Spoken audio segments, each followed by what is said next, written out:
Hello again, this is Sam Pollock, student number 101279608, showing off Lab2 for mobile games. This time it's making a robot in Blender and building a navmesh in Unity for the robot to explore with.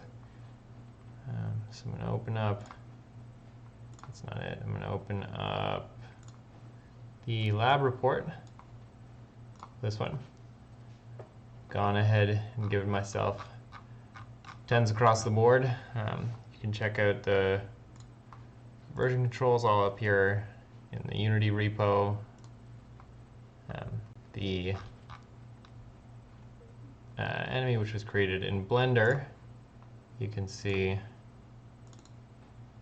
here in Unity, a sort of friendly bear type character. It looks like a Pokeball.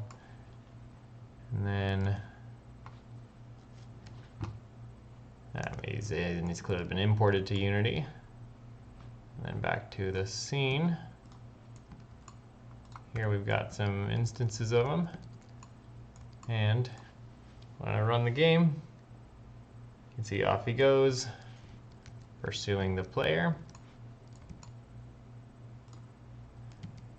And as for the navmesh, check it out here.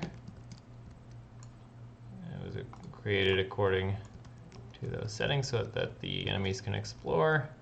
There are a couple little nooks and crannies that they can't get to, and some narrow hallways, but those are just quirks of the way that I laid out the level in Blender. Also set up those off-route jump points. Again, they're not that relevant for this layout because it wasn't built with those in mind. So you'll see they reach up to zones that aren't quite big enough for the navmesh, but that stuff can be tweaked and adjusted as I fine-tune the level. And yeah, so I guess that's everything. Let me take you to the player. There he is, and to showcase the navmesh, there it is. And so you'll notice, watching that as a mini-map, as the player leaves, tries to avoid them. Yeah, they're in hot pursuit.